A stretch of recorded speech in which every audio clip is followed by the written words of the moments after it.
El conflicto cósmico es algo que por muchas generaciones en la iglesia cristiana no se le daba la importancia que debería. Hoy vamos a estudiar un poquito acerca de este conflicto y cómo afecta no solamente el universo entero, sino tu propio corazón. Bienvenido a Comunidad en Estudio.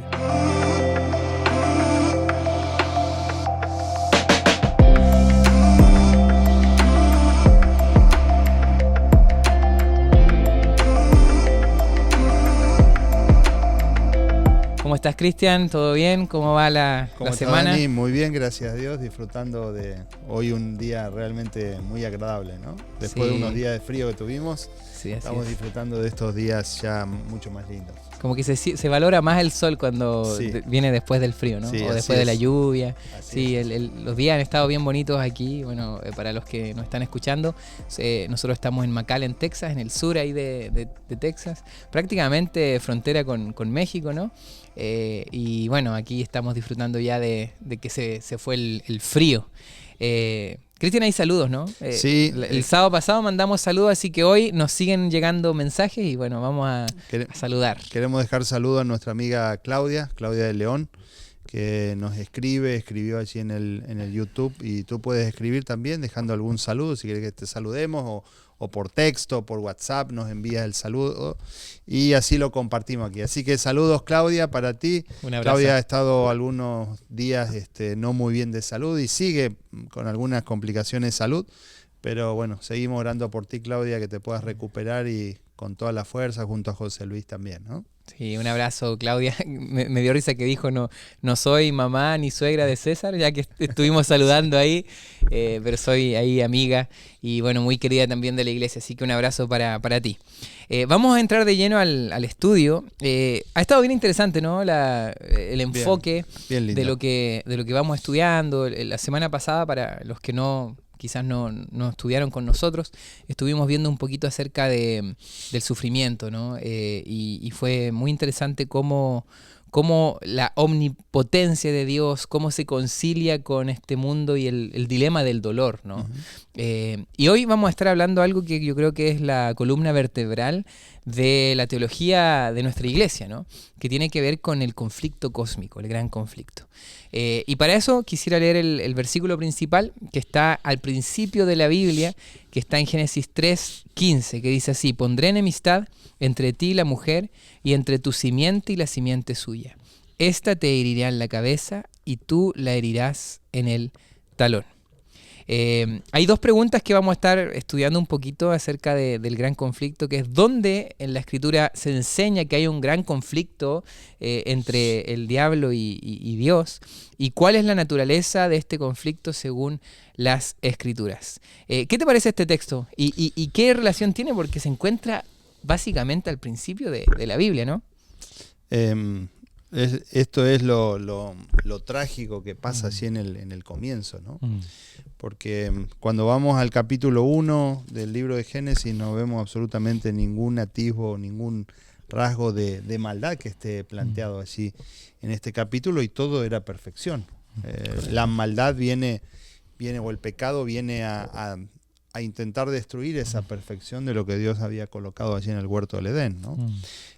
Capítulo 2, todavía en la creación del ser humano, todavía perfecto, todo así, pero en el 3 ya se comienza Génesis 3, comienza claro. a haber un desbarajuste, decimos, ¿no? En Argentina, en esa perfección que Dios había puesto, ¿no? Claro. Y ahora el hecho es poder comprender, porque a veces pensamos que solamente la batalla del gran conflicto, de qué manera se lleva adelante, ¿no? No es una batalla con misiles o con bombas como estamos acostumbrados ahora. Hoy escuchaba, por ejemplo, un corresponsal, un periodista que está allí en Israel, ¿no? Y entonces relataba lo que es el no posguerra, porque todavía está el conflicto, ¿no? Claro. Porque ese tipo de países, entonces él decía, nosotros no lo podemos entender, dice, porque vivimos en un lugar, en un país donde habitualmente no hay guerras. Claro. Entonces decía, dice, hace unos pocos días estaban cayendo misiles y ahora los niños están jugando al soccer, ¿no? Están jugando al fútbol. Claro. Ahí en ese lugar donde habían caído misiles. Y uno no lo puede entender en su mente, decir, ¿cómo un niño va a estar jugando en un lugar donde hace unos pocos días, unas pocas semanas, estuvieron volando misiles y hasta cayendo misiles allí en ese lugar?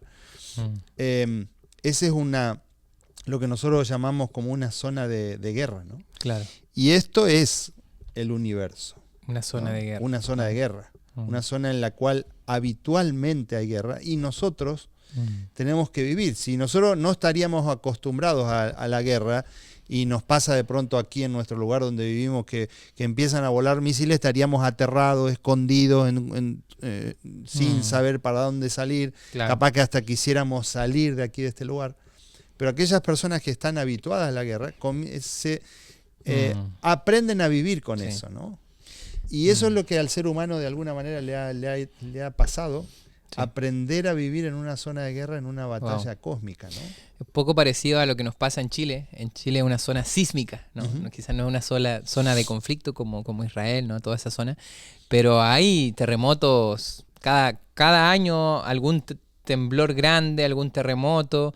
Entonces nosotros estamos un poquito acostumbrados. O sea, si de repente sentimos temblar, nosotros esperamos y decimos, bueno, esto escala tanto y bueno, y si ya empieza a durar mucho, ahí ya salimos y sabemos qué hacer, acá, ¿no? Se mueve porque pasa una troca, un camión por ahí afuera, claro, un tráiler, y ya empezamos a temblar, ¿no? Es verdad. Entonces, el ser humano, y lo digo tristemente, ¿no? Sí. Nos hemos acostumbrado a vivir en esa zona de conflicto cósmico, sí, ¿no?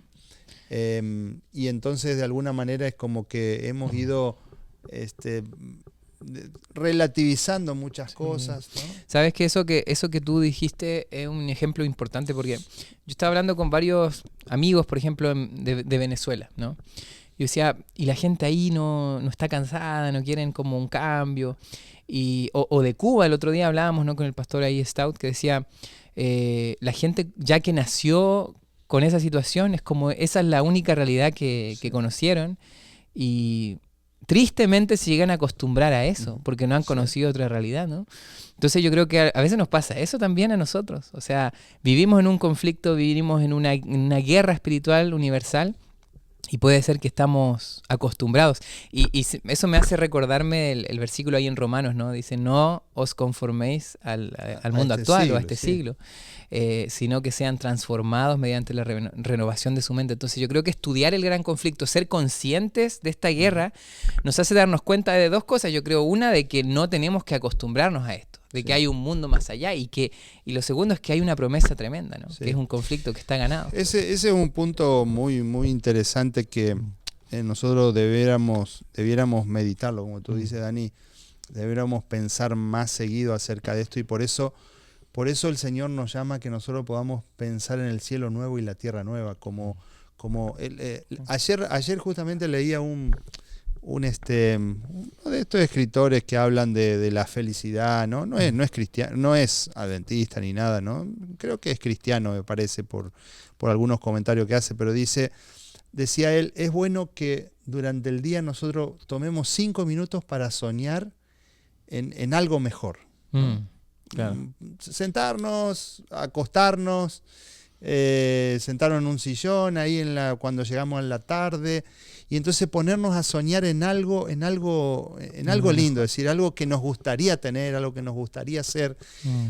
Y entonces, claro, él obviamente no se refería, yo pensaba, qué lindo sería si nosotros tomáramos esos 5 minutos para soñar en el cielo nuevo y en la tierra nueva, ¿no? Claro. Porque, como decíamos recién, nosotros estamos acostumbrados a este mundo de conflicto. Entonces, el hecho de que pasen misiles todo el tiempo espirituales, sí, es como que nos hace estar acostumbrados a esto.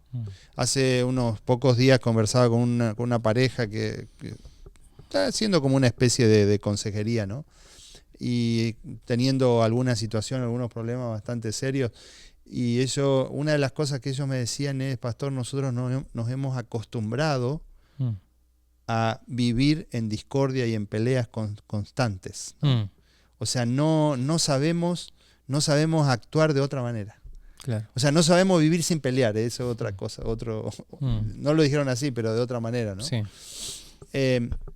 Y lo mismo nos pasa en la vida cotidiana, con respecto al pecado, con respecto a las costumbres. Es decir, no sabemos vivir de otra manera y entonces vivimos sumergidos en esto. Y eso es a lo que tú bien decías recién, nosotros debiéramos pensar, meditar en eso para entender el dilema del gran conflicto y salir de eso, ¿no? Sí.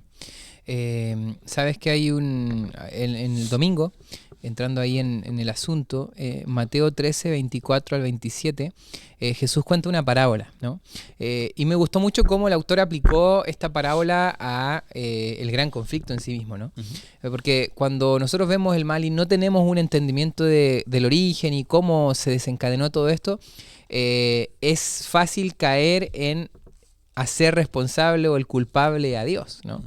Y mira, Jesús es claro en esta parábola en explicar de dónde viene esto del gran conflicto, ¿no?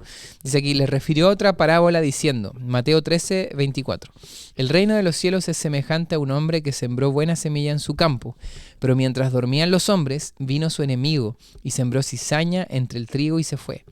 Y cuando salió la hierba y dio fruto, entonces apareció también la cizaña. Vinieron entonces los siervos del padre de familia y le dijeron, Señor, ¿no sembraste buena semilla en tu campo? ¿De dónde pues tienes cizaña? Y bueno, Jesús cuenta esta parábola, ¿no? Y es claro en decir, bueno, un enemigo hizo esto, ¿no? Y los mismos discípulos querían adelantarse y decir, bueno, pero ¿por qué no sacamos la cizaña ahora, ¿no? Y bueno, y Jesús ya hace la visión de futuro, ¿no? El trigo y la cizaña tienen que crecer juntos hasta que al final se va a separar, se va a quemar la cizaña y se va a preservar toda la cosecha, ¿no? Y me llamó la atención de que hay varias cosas, elementos aquí. Una de las cosas que me llamó la atención es que ser apresurados en resolver este conflicto, esto de que personas buenas y personas malas existan, esto de que la maldad y la bondad existan en el mundo y coexisten hoy, Dios podría decir, bueno, lo separo y listo, soluciono todo el tema. Pero ¿cuáles eran los riesgos de usar las armas que el enemigo estaba usando? Porque ¿de qué se le acusaba a Dios, no? Era interesante que era un ataque a su carácter, ¿no? Entonces, si Dios resolvía este conflicto pasando por alto, dándole razón de que Él era autoritario, de que esto se resolvía con violencia, matando, probablemente no era la mejor forma de resolver el conflicto, ¿no? ¿Qué podemos ahí sacar de esto? El autor dice ahí en el día... El autor de la lección, el día domingo, tiene una frase que la quiero leer ahí porque dice él, ya finalizando casi el día antes de la última pregunta, dice, según la parábola, Dios acabará finalmente con el mal, pero desarraigarlo antes de tiempo provocaría daños colaterales irreversibles que perjudicarían al bien. Claro. Entonces, el hecho de que Dios actúe como los trabajadores ahí le pedían al dueño del campo, ¿no? ¿Quieres que saquemos enseguida? ¿Por qué? Si tú habías colocado una buena semilla. Claro. ¿Sí? Tú sembraste trigo, ¿por qué ahora también salió la cizaña, ¿no? Y entonces ellos le preguntan, ¿de dónde pues tiene cizaña, ¿no? Y él les dijo, un enemigo ha hecho esto. A veces nosotros lo aplicamos a esto solamente... le damos una aplicación al tiempo final de la historia que decimos en la iglesia. Claro. En la iglesia crece el trigo y la cizaña juntamente. Y es notable y siempre hacemos esa aplicación desde niños. Yo me acuerdo que los pastores hacían esa aplicación diciendo cuando el trigo y la cizaña crecen, las dos yuyos o plantitas que van saliendo inicialmente son exactamente iguales uno y el otro. No se diferencia. No se diferencia. Recién cuando empiezan a crecer y el trigo comienza a dar su fruto, ahí vemos la diferencia, ¿no? Claro. Entonces decían, bueno, en la iglesia siempre crece el trigo y la cizaña, como diciendo en la iglesia hay buena gente y hay mala gente, pero la aplicación en realidad hay una profundidad mucho más grande teológica en esto, que tiene que ver con la verdad y el error saliendo juntas, ¿no? Miren, algo que estaba pensando en estos últimos días es que he comenzado a notar así en internet una cantidad de ataques hasta masivos y hasta desmedidos y mucho más grandes que lo que notaba de pronto hace algún tiempo atrás, con respecto a lo que algunos predicadores adventistas están predicando en internet, ¿no? Y uno dice, bueno, en el tiempo final seremos atacados, y a veces pensábamos que solamente vamos a ser atacados en forma personal, pero también, aún hoy en día, las redes sociales ocupan muchísimo espacio dentro de la vida de los seres humanos. Entonces veo muchísimos ataques que hasta hace algún tiempo, un par de años atrás, que no los veía claro. así, de esa manera, ¿no? Entonces el enemigo comienza a atacar de diferentes formas, de diferentes maneras. A sembrar, ¿no? A sembrar la cizaña, que ahora la mentira comienza a crecer juntamente con el error. Y hasta que no se produzca la salida del fruto, no nos vamos a dar cuenta verdaderamente una cosa y la otra. Fíjate que una digamos, el centro de la batalla, de la lucha, del gran conflicto, a veces nosotros decimos que tiene que ver con el poder. A veces he escuchado predicadores que dicen tiene que ver con el poder. Satanás siendo un usurpador, ¿sí? Del mundo, porque él se quiso adueñar del mundo usurpando la tierra, algo que había sido creado y colocado a la perfección por el Señor. Pero más allá de eso, más allá de esa usurpación del poder, tiene que ver con una batalla por el carácter, ¿no? Claro. Y entonces ahí se empieza a ver el carácter de uno y el carácter de otro. El carácter frutos de Dios, por un lado, y el carácter de Satanás, por otro, ¿no? Claro. El usurpador, el engañador, el egoísta, el orgulloso, ¿no? Sí. ¿Y a qué vino Jesús? Jesús vino a demostrar a la humanidad, al universo entero, cómo es el carácter, revelar el carácter de Dios. Sabes que eso está súper interesante porque, claro, si tú si cuando recién iba creciendo el trigo y la cizaña, no te ibas a dar cuenta cuál era cuál hasta que tuvieran el fruto, eso está súper interesante. O sea, cuando ya te das cuenta de lo desastroso que es el mal, que es la mentira, por los frutos que eso genera, tú incluso dices, qué bueno que se está separando, qué bueno que se está destruyendo, porque tú viste con tus propios ojos, aquí no solamente es una muestra de los frutos buenos, sino que también es una evidencia de los frutos malos. Sí. Y yo creo que la cruz tiene como esa muestra de las dos cosas. La cruz es la muestra de un fruto del amor tan profundo de Dios que fue capaz de entregar su vida por nosotros, pero también la cruz es la muestra de hasta qué punto el fruto del mal puede llegar, de lo trágico que es. Muerte, ¿no? Exactamente, o sea, y lo cruel que fue. O sea, Jesús en la cruz evidenció lo cruel de la mentira, del imperio de Satanás, ¿no? Sí. Entonces, ¿por qué fue tan violento? Uno podría pensar, pero podría haber sido distinto. Es como Dios mostrándote, este es el fruto de la cizaña, ¿no? Sí. Por eso hay que acabar con él. Ahí eso es excelente, Dani, lo que mencionas de decir lo que la cruz produjo, ¿no? Porque yo pienso que para Dios, o sea, obviamente que Dios sabía cómo hacerlo, pero no debe haber sido fácil llegar a eso, a demostrarle al universo entero, a la humanidad, el amor profundo, ¿no? Claro. Entonces dejar en evidencia el carácter de Dios por un lado y el carácter del enemigo por otro, ¿no? Claro. Eso es extraordinario, ¿no? Tremendo, y creo que esa aplicación a mí me sumó mucho, ¿no? a mi vida también, y se aplica también en nuestra vida personal, ¿no? A veces nosotros tenemos en este mundo estar ahí, como entre las dos cosas, ¿no? Incluso a veces nosotros mismos luchamos. Y a veces pensamos que estas son personas, ¿no? Hay una persona trigo y una persona cizaña. Pero a veces el trigo y la cizaña conviven dentro de nosotros también. O sea, están ahí, hay aspectos en mi vida. Más que personas, que también, o sea, no está equivocada esa aplicación. Sí, porque si uno va ahí.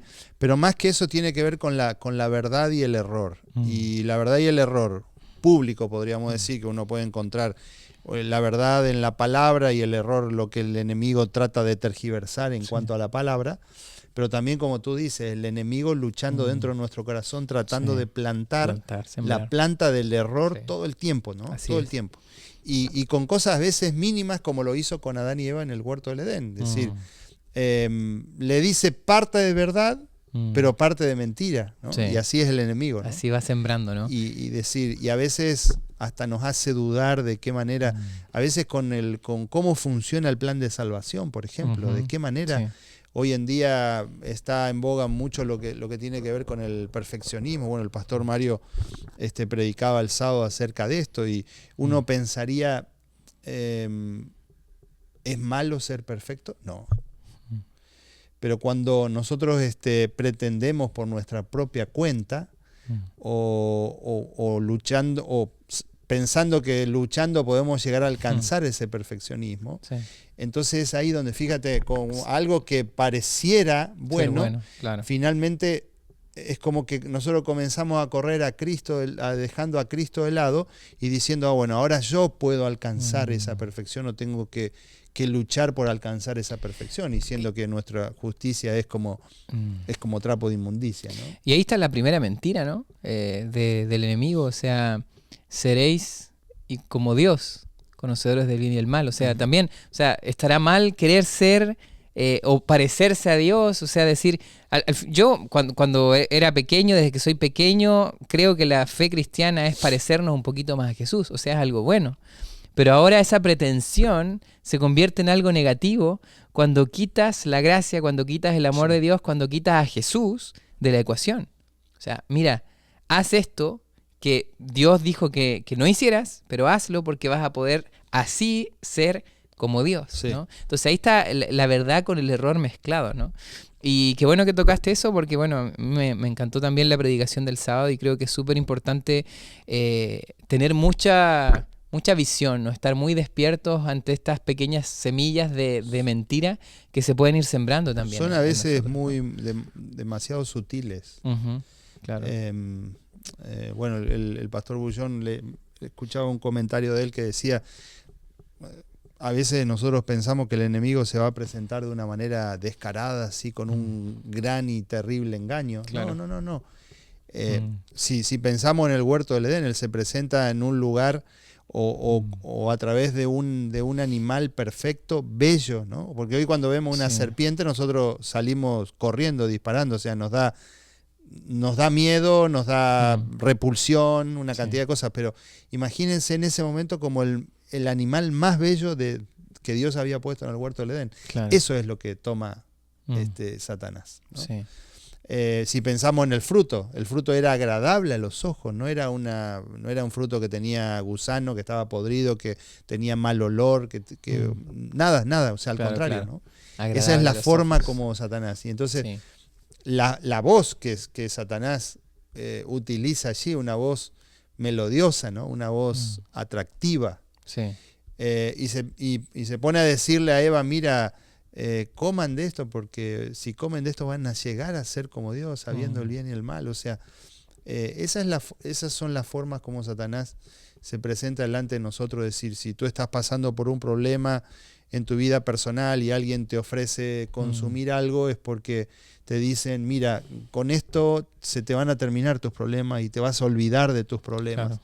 Y entonces así es como la gente cae en las adicciones. Sí. Así es como la gente cae de pronto en la pornografía, porque escuchan la voz de Satanás diciéndole, mira, esto te va a hacer sentir mejor de lo que estás. Estás solo, estás abandonado, esto te va a hacer sentir mejor, ¿no? Todo tiene que ver con algo agradable a los ojos, ¿no? Como fue ese fruto, ¿no? Uh-huh. Sabes que me gustó mucho aquí la última parte también del autor, que dice, aquí en otras partes de la escritura, hablando de lo que hablamos, ¿no? De Génesis, de esta historia de cómo el ser humano llegó a pecar, ¿no? Dice, la naturaleza de este conflicto tiene que ver principalmente con qué y a quién creer, lo que en sí mismo está integralmente relacionado con el amor. Ello se debe a que nuestro concepto acerca de alguien, qué clase de persona es y se puede confiar en ella, influye profundamente en nuestra decisión de amar y confiar en ella, ¿no? Y bueno, y en ese caso de escucharla y aceptar lo que nos diga. Eso es importante. Yo creo que aquí el conflicto y el problema, que no solamente fue una historia que sucedió, sino que es una historia que sigue sucediendo. La tentación del jardín de Edén es una historia que sigue sucediendo en nosotros también. La misma forma de operar lo hace el enemigo, ¿no? Con algo que nos llame la atención, con algo que aparentemente deseamos, con algo que aparentemente nos va a hacer sentir mejor. Pero ahora, por eso es tan importante, yo creo que hay un autor que dice que la única manera de vencer el mal es estar enfocados en el bien. cada vez que yo conozco más a quién estoy creyéndole, yo dejo de escuchar a cualquier otra cosa que intente parecerse a él o que me intenten ofrecer, por más grande que sea el ofrecimiento, yo conozco a quién le estoy obedeciendo, ¿no? Y para mí, obedecer y hacer la voluntad de aquel que nos salvó, aquel que me dio las más grandes, lo más grande que fue la salvación, al final ese obedecer viene de un privilegio, ¿no? Yo creo que eso es muy importante también, ¿no?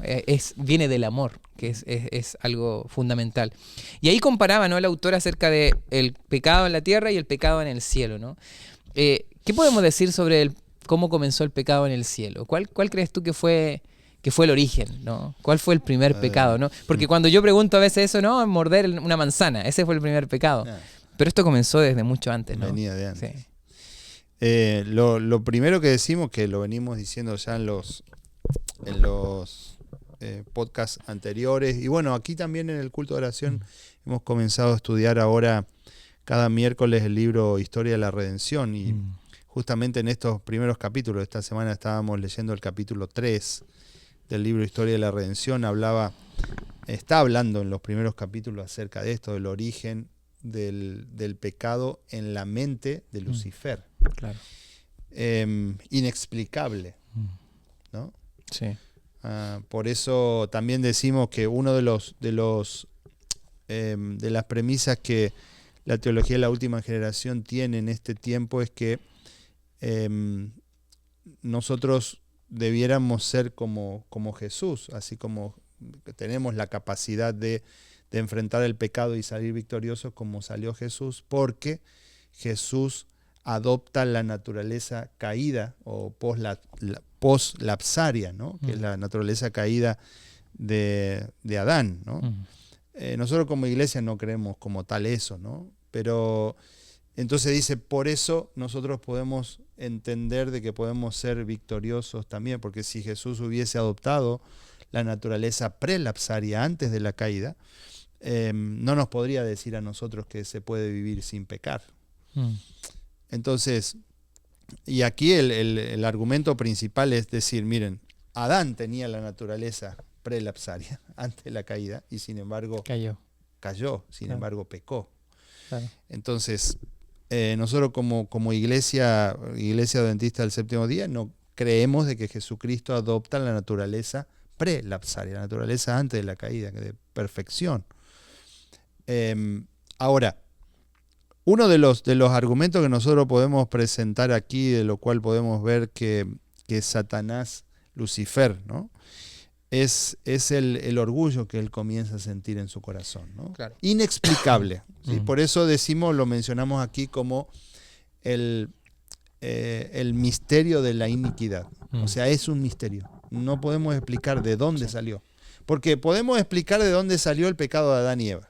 Claro. De la serpiente, de Satanás. ¿Sí? De ahí sale, de la tentación de Satanás. Pero ¿de dónde surge el pecado en Lucifer? Todavía un ángel perfecto colocado por el Señor allí en el huerto, en el cielo. Sí. Uno de los principales ángeles. Y sin embargo él termina cayendo, ¿no? Claro. Entonces, eso es lo que decíamos la semana pasada, lo que tiene que ver con el libre albedrío. O sea, los ángeles fueron hechos con libertad de elección también. Sí. Y Dios no quería seres autómatas, no quería ni ángeles autómatas, ni seres humanos autómatas. Y entonces él dice, el autor aquí, hablando en Isaías capítulo 14, versículo 12, ¿cómo caíste del cielo, oh lucero, hijo de la mañana? Cortado fuiste por tierra, tú que debilitabas a las naciones, tú que decías en tu corazón, subiré al cielo en lo alto, junto a las estrellas de Dios levantaré mi trono, y en el monte del testimonio me sentaré, a los lados del norte, sobre las alturas de las nubes subiré y seré semejante al Altísimo, mas tú, derribados eres hasta el Seol, a los lados del abismo, ¿no? Esto es lo que el libro de Isaías habla con respecto a Lucifer todavía, ¿no? Lucifer decide exaltarse y pretende hacerse semejante a Dios, ¿no? Claro. Y entonces, ¿qué es lo que sucede allí, ¿no? Él se vuelve orgulloso.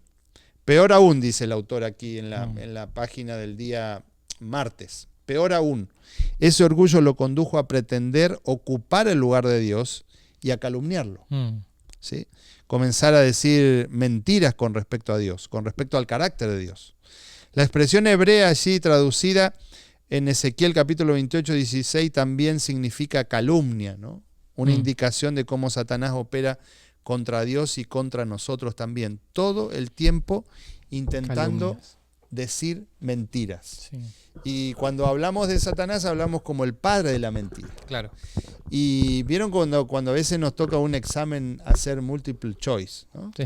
Y entonces tú tienes una frase donde tienes que poner allí verdadero o falso, ¿sí? Y entonces te dice toda la frase y el 95% de la frase está correcta, pero hay una palabra que está puesta en forma negativa, digamos, y ya altera el sentido de la oración. Y ya no es verdad lo que la oración dice por esa palabra. ¿Qué le pongo? ¿Verdadero? Porque bueno, el 95% de la frase es verdadera, pero solo una palabrita es mentira. Es falsa, ¿no? Claro. Por más que el 95% de las cosas sean verdad, hay un porcentaje mínimo que hace a toda la oración transformarse en un engaño. Interesante, claro.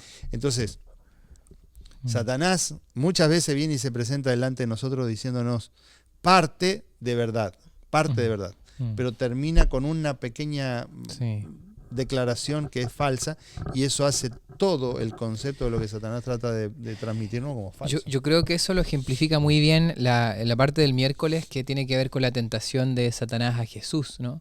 Estas tres tentaciones que Satanás ahí explícitamente hace, ¿no? Y justo en el momento de más debilidad de Jesús, ¿no? Cuando estaba ayunando ahí en el desierto. Y es interesante, yo creo que ustedes pueden volver a leer, me imagino que muchos ya han leído esto, ¿no?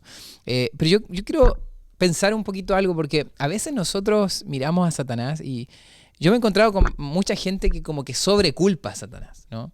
Y como que pareciera ser que habla más, no, es que Satanás me tiene mal, me tentó, acá, allá, y como que pareciera ser que habla más o logra ver más a Satanás que a Dios en su vida. Débil, ¿no? Soy un débil. Claro, entonces, mira, yo creo que yo hasta he pensado, a veces me gustaría, sería raro, pero me gustaría hacer una predicación de la teología que tenemos de Satanás, porque a veces le damos más poder del que tiene, ¿no?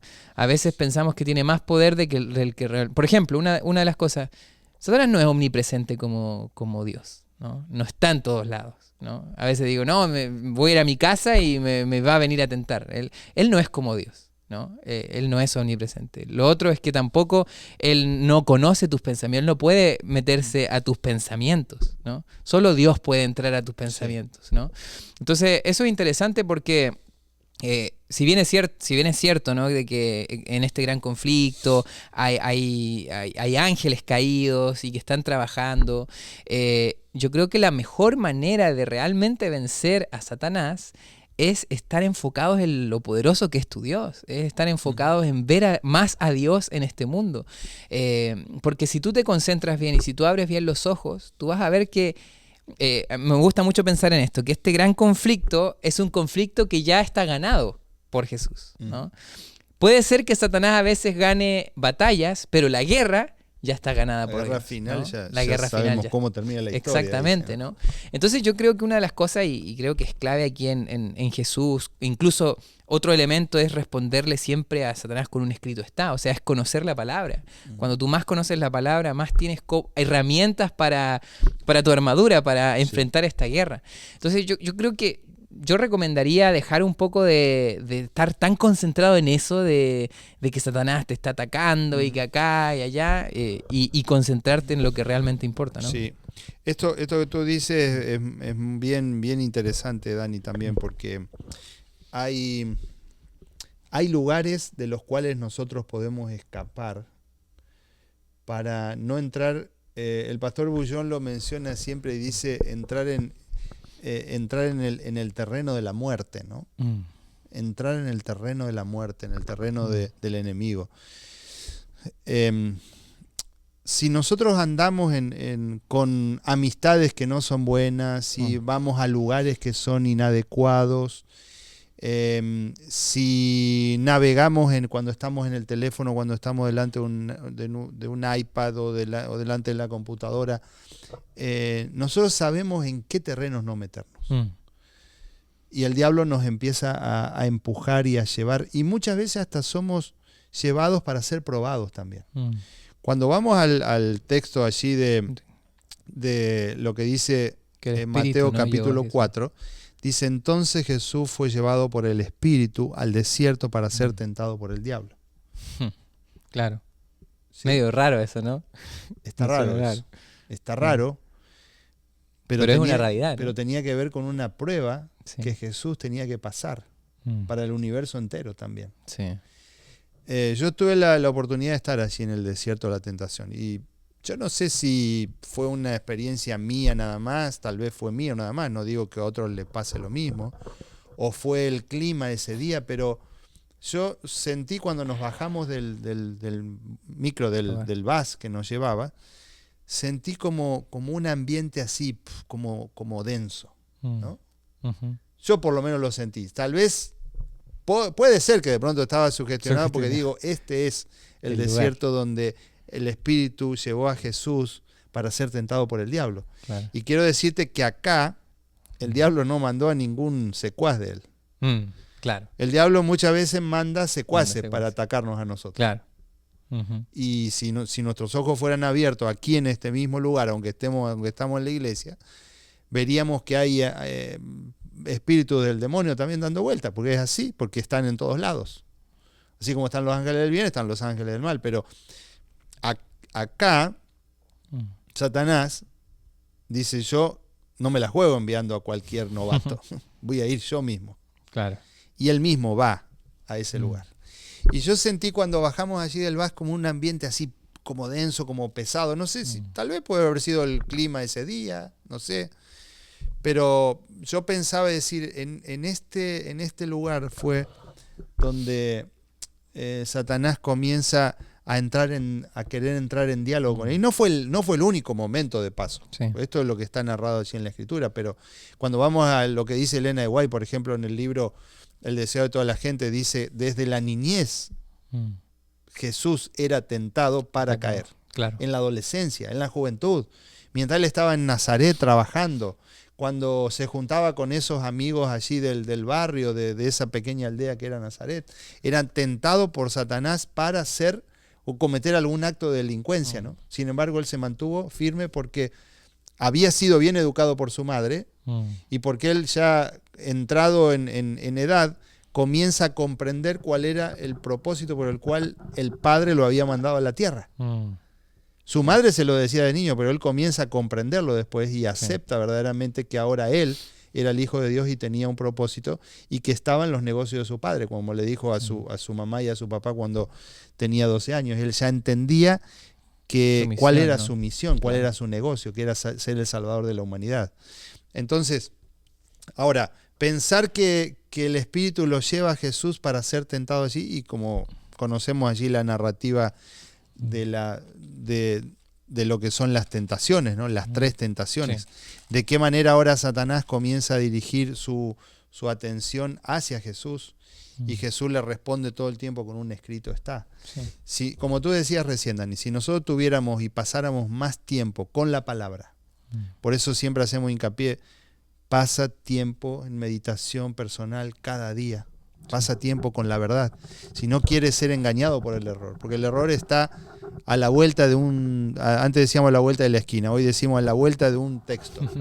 En un texto te mandan errores, en un video te mandan errores, hay fake news todo el tiempo, en una película uno ve errores todo el tiempo, claro, ¿no? Que la inmortalidad del alma, que esto, que el otro, que los espíritus, cantidad de cosas que van apareciendo. Entonces, si nuestra verdad no está bien cimentada en la palabra de Dios, si no tenemos verdadero conocimiento, el enemigo comienza a enloquecernos en la cabeza. Si esto será verdad o será mentira. ¿Cómo saber si es verdad o es mentira? Solamente conociendo y entregándonos en el que dijo: yo soy la verdad. Así es. Y la vida, ¿no? Así es. Cuando conoces a Dios, sabes que al final lo que quiso atacar, y eso es la última temática, ¿no? Ya para ir cerrando, es la naturaleza del conflicto, ¿no? La naturaleza del conflicto no es una lucha de poder, ¿no? Me gustó eso. O sea, si fuera de poder, ¿quién es más poderoso? Obvio que Dios es más poderoso, ¿no? Él es todopoderoso. Pero la lucha no está ahí si Dios es poderoso o no, sino que es una lucha de cuestionar su carácter, ¿no? Si es que realmente Dios es todo amor. Y para eso es interesante lo que hablábamos al principio, que Dios no usó las herramientas. Y eso, creo que es importante eso, o sea, nosotros no podemos pretender conseguir objetivos o propósitos buenos con herramientas malas, ¿no? Siempre me acuerdo, por ejemplo, en Chile, cuando la gente salió a protestar por más igualdad, ¿no? Eran algunas protestas muy que tenían base y tenían cierta razón. Pero después la gente empezó a quemar casas, a quemar negocios. A robarse, a robar. Entonces, entonces de cierta manera tú decías, bueno, voy a justificar eso porque el imperio y hay que atacar el imperio. Pero mira, Dios nunca va a obrar y conseguir objetivos aparentemente buenos con herramientas equivocadas. Él siempre va a usar sus herramientas, que son buenas también. Sí. Entonces creo yo que eso es muy importante, cómo Dios operó en este conflicto y qué herramienta utilizó. Al final se le cuestionó su amor y él la herramienta que utilizó para poder evidenciar su amor fue el amor mismo, ¿no? Uh-huh. El demostrar su amor, ¿no? El morir en la cruz, el entregarse completamente, el lavarle los pies a sus discípulos. Entonces yo creo que ese conflicto al final fue vencido por el carácter, ¿no? El carácter de amor. Ese es el último día, ¿no? Sí. No sé si quieres tocar algo más de eso. No, ya. Podemos leer alguna de la parte de la cita uh-huh. que aparece en el día final, ya en el viernes. Sí. Que aparece allí en el conflicto de los siglos, ¿no? Dice, nada se enseña con mayor claridad en las Sagradas Escrituras que el hecho de que Dios no fue nada responsable de la introducción del pecado en el mundo y de que no hubo retención arbitraria de la gracia de Dios ni error alguno en el gobierno divino que dieran lugar a la rebelión, ¿no?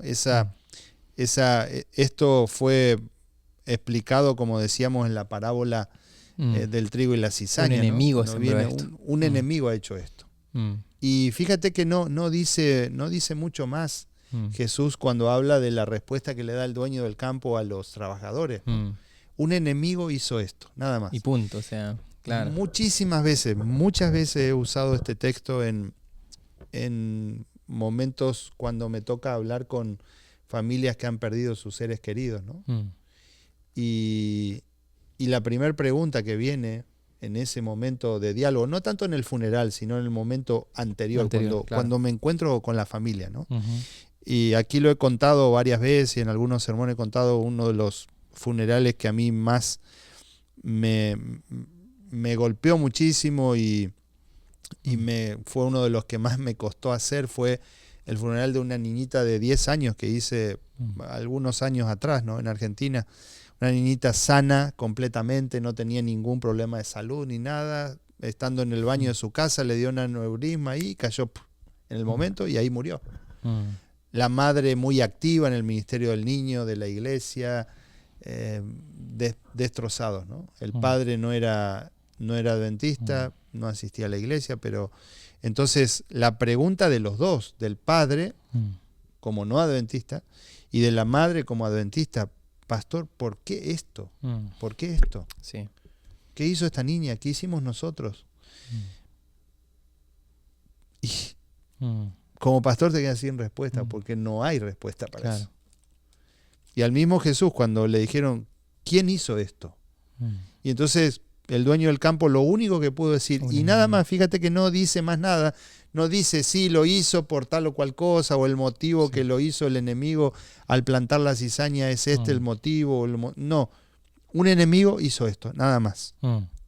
Y no hay más respuesta que ese. Y ese es el misterio de la iniquidad, es decir, el pecado, las consecuencias del pecado, la muerte, la enfermedad, es decir, ¿por qué me está pasando esto? Y es difícil. Un extraño, un enemigo. Un enemigo ha hecho esto nada más. Solamente decir, a pesar de esto, ¿cómo hacemos? ¿Cómo procedemos? Y el dueño del campo le dijo a los trabajadores allí, esperen, no vamos a hacer nada ahora, vamos a hacerlo solo más adelante cuando sea el tiempo de la cosecha. Hoy en día a veces nos cuesta a nosotros dar respuesta de por qué pasan las cosas que pasan. Sí. Solo podemos decir un enemigo hizo esto. Y a su debido tiempo el Señor obrará y el Señor separará y el Señor pondrá las cosas en su lugar cuando Él lo disponga y sea su tiempo, ¿no? Amén. Y bueno, a esperar ese día, a esperar con paciencia, a aferrarse de la mano de Dios, a estudiar su palabra, a responder con un escrito está, a dejar que Dios, hacerle espacio a que el Espíritu Santo pueda producir tanto el querer como el hacer, ¿no? Y recordar que el pecado es un intruso, ¿no? Como tú decías, o sea, es inexplicable, es un intruso, un enemigo vino a plantar esto que ha generado tanto dolor por generaciones a generaciones, pero, como decíamos, en este gran conflicto puede ser que el enemigo gane batallas, pero la guerra general está ganada. Así que nunca lo olvides, tú eres un victorioso, en Él somos más que vencedores en este gran conflicto. Así que gracias por escucharnos, Dios te bendiga y que tengas un lindo fin de semana ya en el estudio de esta lección con tu clase. Y bueno, no olvides seguirnos porque ya va a venir un siguiente episodio de Comunidad en Estudio. Nos vemos. Un abrazo, bendiciones, bye bye.